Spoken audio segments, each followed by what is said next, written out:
시애틀에 사는 이인경입니다.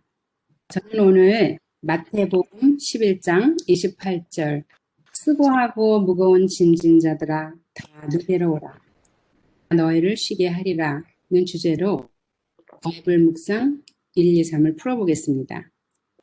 걱정도 많이 하고 그랬는데 일단 책임을 맡고 보니까 그때부터 저의 진정한 공부가 시작된 것 같아요. 이 모든 것도 다 예수님이 인도해 주시는 길이 아닐까 생각해 보았습니다. 우선은 간단하고 짤막한 주제를 하자 마음 먹었더니 이 책 안에서 수고하고 무거운 짐진 자들아 이 문장이 눈에 딱 들어와요. 그래서 제 마음에 바로 이거다. 이게 바로 나구나 하는 생각이 들었어요. 예수님이 저에게 인경아 그 무거운 짐을 혼자 지려고 애쓰니 나에게로 와라. 내가 도와줄게. 라고 손을 내미시는 것 같았어요. 제가 미국에 이민 온 지 올해로 만 40년이 되는데요. 이민 초창기에 학교 다니며 공부하기 너무 힘들고 그래서 미국을 빨리 배우고 싶어서 군대에 입대를 했어요. 처음에는 3년만 해서 장학금 받으면 나오려고 했는데 하다 보니 22년을 하게 된 거예요. 그래서 2005년에 제대를 했을 때 몸이 너무너무 아프고 안 좋아요. 매일 병원에 간 거예요. 그때 병원에 가면 의사 선생님이 넌 이제 책임도 없고 쫄병들도 없으니 모든 걸 내려놓고 쉬면서 살아라. 그게 치료제였어요. 그리고 그렇게 말할 때 그 말뜻을 잘 못 알아들었어요. 그런데 지금 수고하고 무거운 짐진 자들아 다 내게로 오라 하시는 예수님 말씀이 번개처럼 제 마음을 흔들고 무언가를 들려주시는 것 같았어요. 내가 아직도 무거운 짐을 지고 세상과 살고 있구나 하는 반성과 함께 이제는 진짜 모든 걸 내려놓고 하나님과 독대를 해야 되겠다. 그리고 진정한 크리스찬의 길이 무언가 생각할 때구나 하는 깨달은 마음이 왔어요. 이제 본문으로 들어가서 오늘 주제를 공부하고 시간이 허락하면 제가 어떻게 재림 교인이 되었는지 간증으로 이 시간을 마치겠습니다. 오늘 본문은 다시 한번 읽을게요. 마태복음 11장 28절 수고하고 무거운 짐진 자들아 다 내게로 오라. 내가 너희를 쉬게 하리라. 여기서 수고하고 무거운 짐진 자들은 인간 상태를 말하고 있죠. 그리고 2번 다 내게로 오라는 오직 예수. 그리고 3번 내가 너희를 쉬게 하리라는 하나님의 약속, 축복, 그리고 승리가 되겠죠. 여기서 수고하고는 스스로 많은 일을 하여 피곤에 지친 상태를 말하고 있어요. 그리고 무거운 짐진 자의 뜻은 수동형으로서 타인에 의하여 무거운 짐을 진 채 계속해서 지쳐있는 자들을 가리킨다고 해요. 이는 죄와 염려의 고통이나 육체적 의무 외에 특별히 전통적으로 부고 있는 율법의 짐을 의미하기도 합니다. 이런 관점에서 예수님은 서기관들과 바리새인들이 모세의 자리에 앉아 사람들의 어깨에 무거운 짐을 지운다고 비난하신 적이 있어요. 제가 한번 읽어볼게요. 마태복음 23장 1절부터 4절 이에 예수께서 무리와 제자들에게 말씀하여 가라사대 서기관들과 바리새인들이 모세의 자리에 앉았으니 그러므로 무엇이든지 저희가 말하는 바는 행하고 지키되 저희의 하는 행위는 본받지 말라. 저희는 말만 하고 행치 아니하며 또 무거운 짐을 묶어 사람의 어깨에 지우되 자기는 이것을 손가락으로도 움직이려 하지 아니하며 이거를 읽으니 그때 당시에 서기관들과 바리새인들은 얼마나 많은 횡포를 하고 힘없고 무지한 자들을 괴롭혔나 하는 상상을 하게 됐어요. 그리고 이런 일들은 현재 우리가 살고 있는 세상에서도 매일 일어나고 있는 일이 아닌가 하고 생각하게 되었고 우리가 이런 서기관들과 바리새인이 되지 않기 위하여 끊임없이 기도하고 끊임없이 거듭나야 하겠구나 하는 개인적인 결심도 하게 되었습니다. 마지막 구절인 다 내게로 오라 에서는 예수님이 아버지를 계시하시면서 죄인들을 초대하시는 장면이죠.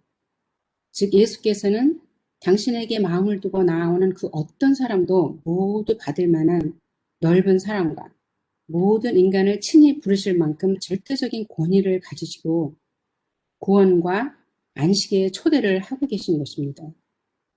여기서 흥미로운 점은 예수님이 슬기롭고 지혜 있고 권력 있는 사람을 초대한 것이 아니고 수고하고 무거운 짐진 자를 초대하는 것입니다.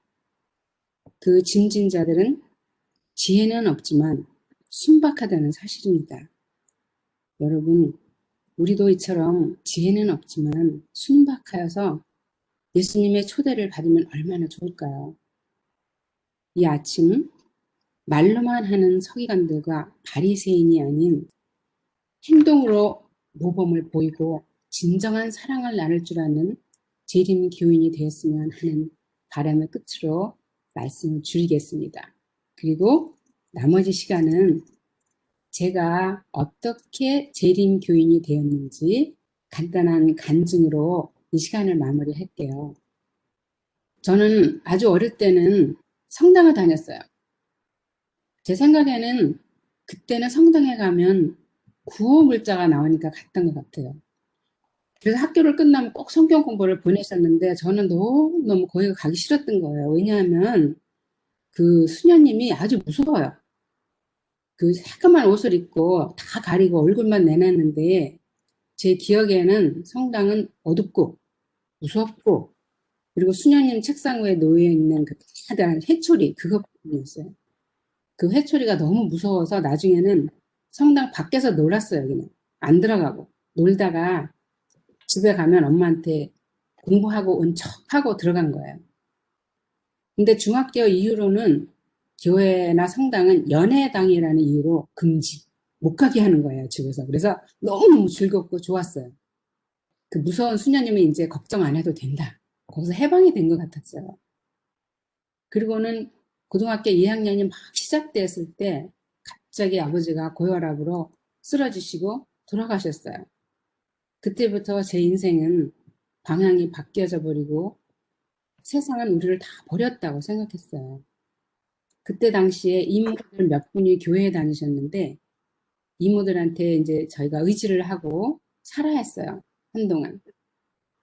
하지만 제가 본 이모들의 모습은 어린 마음에 상당한 충격이었고 화가 났어요.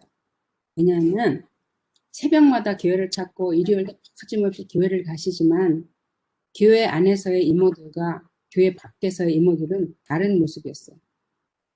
제 어린 마음에는 그게 충격이었던 것 같아요. 그리고 교회가 이런 거라면 난 안 간다. 가기 싫다. 여기는 내가 배울 게 하나도 없다. 이런 생각을 하면서 보냈는데 그렇게 좋은 기억도 하나 없는 교회였지만 미국 생활하면서 힘들고 피곤해지고 지치고 이랬을 때 제 발로 교회를 찾아다녔답니다. 특히 어려운 군대 생활을 하면서 기도가 절로 나와요. 그리고 예수님을 찾는 일이 교회는 자주 못 갔지만 제 마음속에서 늘 예수님은 기대고 살았던 것 같아요. 힘든 훈련, 어디를 갈 때마다. 그리고 드디어 1988년에 제가 독일로 종근을 갔어요. 그런데 그곳에서 처음으로 안식일이 토요일이라는 것도 알게 되었고 또 저를 인도하셨던 분도 한국 분이셨는데 독일에 근무하기 전에도 같은 부대에서 근무를 한 적이 있었어요. 그래서 참 반가웠어요. 처음에는 안식일 이야기를 하지 않으신 채 제가 다니던 순복음교회를 몇 번 따라오시는 거예요. 그리고 그때는 차가 있는 사람이 몇 분 없었어요. 그래서 제가 늘 사람들을 모아서 같이 교회를 갔는데 어느 날 이렇게 말을 해요. 민경 씨, 만약에 우리가 교회 가는 날이 일요일이 아니고 토요일이라면 어쩌시겠어요? 하고 물으니까 제가 에이, 무슨 그런 일이 있을 수 있어요. 만약 그게 사실이라면 누군가가 알려주겠죠. 라고 그냥 흘려버렸어요. 뭐 두 번 생각도 안 하고. 쓸데없는 말이지. 뭐 이렇게만 생각한 거예요. 그런데 어느 토요일 아침에 저를 찾아와서 어디 급하게 갈 데가 있는데 차를 좀 태워다 줄 수 있냐고 부탁하시더라고요. 그래서 원하는 장소에 모셔다 드렸는데 다른 부대에 있는 교회였어요. 부대 안에 있는. 그런데 보니까 여러 명이 모여서 성경 공부를 하고 있더라고요. 목사님은 안 계시고 저는 그냥 밖에서 기다릴게요 했더니 역까지 왔는데 그냥 잠시만 같이 들어가면 어때요? 하고 그래서 그러죠. 뭐 따라 들어갔어요. 근데 그거 다 그분이 계획적으로 그렇게 하셨던 거예요. 나중에 보니까. 저한테 무언가를 들려주시기 위해서 그랬던 거예요. 그리고 그 안에 딱 들어가서 앉자마자 그분이 이래요. 저 사실은 어디서 이렇게 다른 동네에서 왔는데 물어볼 것이 있어서 들렸습니다. 이렇게 말하는 거예요. 그러면서 질문을 해도 되냐고. 그러니까 하라고. 그 첫 번째 묻는 게 이래요. 사람이 죽으면 어디로 갑니까? 그래서 저는 저런 걸 왜 묻지? 저런 걸 진짜 모르나? 그렇게 생각했죠. 그랬더니 그분들이 이렇게 말했어요. 사람이 죽으면 자는 듯이 누워있다가 예수님이 오시는 날 부활을 한다는 거예요. 저는 지금껏 교회 다니면서 한 번도 들어보지도 못한 말이고 그런 말이 다 있나? 성경에 진짜 그런 게 있단 말인가? 그래서 호기심도 나기도 했고 그때부터 성경을 다시 읽기 시작했어요. 제 의도는 빨리 이 성경 공부를 해서 이 사람을 이 그룹에서 빼줘야지. 이런 생각이었어요. 그러니까 그때까지는 아무도 저한테 이런 진실을 말해주지 않았던 거죠. 그런데 진짜 성경을 제대로 읽으니 답이 그 안에 다 있는 거예요. 참 하나님도, 참 안식일도, 그리고 우리가 어떻게 살아야 하는지도 너무 기막힌 사실을 알아버린 저는 다니던 순복음교회를 접고 그분과 같이 성경 공부를 시작했어요. 그러고 나서 얼마 후에 독일에 살고 있는 미국인들을 위한 연합 예배가 일주일 동안 진행되었고 부대에서는 그 비용을 반씩을 다 내줬어요. 그러니까 저는 엄마를 모시고 거기 여행을 간 거예요. 젊고 어린 마음에 독일의 남쪽이 아주 예뻐요. 성도 많고 가볼 데도 많고 그래서 신나서 맛있는 거 싸가지고 엄마를 모시고 여행을 갔는데 그 너무나 아름다운 그곳에서 엄마도 저도 세 사람이 되어버린 것 같았어요. 일주일을 다 지나고 마지막 날 떠나는 날이 됐는데 엄마가 이렇게 부르셨어요. 예, 저기 매일 예쁘게 차려입고 식사 때마다 마지막까지 테이블을 닦으시고 심부름을 하시는 두 분이 누구니? 그래서 돌아보니까 바로 그 미국 목사님과 사모님이셨어요. 그래서 아 그분은 목사님과 사모님이셔요 했더니 저희 엄마는 너무 놀라시면서 아니 이 교회는 목사님이 일을 저렇게 도와주시고 하시는구나. 그러더니 미국에 돌아가셔서 제가 부탁도 하지 않았는데 한국 재림교회를 찾으셨어요. 그리고 그때부터 돌아가실 때까지 열심히 주님을 섬기셨어요. 저는 그날 그곳에서 침례를 받고 정식으로 재림교인이 되었습니다.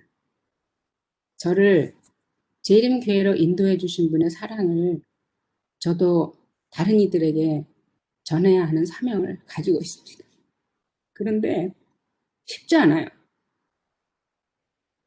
제가 예전에 다니던 교회에 인사차 들린 적이 있어요.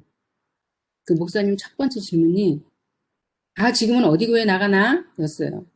내가 안식일 교회 다닌다고 했더니 앉아 계시다가 갑자기 뻘떡 일어나시면서 얼굴이 사식이 되면서 이러는 거예요. 아니 이 사람 큰일 날 사람이네. 그래서 제가 왜 그러시죠? 하고 물었어요. 그랬더니 아니 그 교회는 이단이잖아 하시는 거예요. 그래서 제가 그럼 이단이 무슨 뜻이에요? 했더니 한참을 생각하시다가 이래요. 아 그걸 내가 어떻게 알아? 남들이 다 그러니까 나도 그렇게 아는 거지. 이렇게 말씀하시는 거예요. 그래서 제 생각에 이 일을 어떻게 감당해야 하나. 그것이 지금까지도 제 과제로 남아 있습니다. 그리고 제가 이런 생각을 했어요. 마르틴 루터가 종교 개혁을 할 당시에 대주교에게 Now I know who is anti-Christ. 그 말을 던지고 도망가는 신사가 됐죠. 나 이제 누가 적그리스도인지 알았어 라고 대들고 싸웠는데 생각해보면 그때 당시에 그 암흑시대 그 어두운 암흑시대에 그 어린 몽크 그 사람이 이런 말을 했으니 그 사람들 얼마나 당황했겠어요. 그렇지만 그 사람은 그 말을 하고 유럽에서 한동안 쫓기는 신사가 되고 모든 일을 숨어서 목숨을 내어가면서 진실을 밝히기 위해 나머지 인생을 보내셨죠. 우리도 그 바톤을 이어서 진실을 전해야 하는 사명을 가지고 있는 것 같아요. 이 마태복음에 나왔던 바리새인이 아닌 새로운 사람으로 진정한 복음을 전하고 사랑을 전할 수 있는 우리 모두가 되기를 기도하겠습니다. 감사합니다.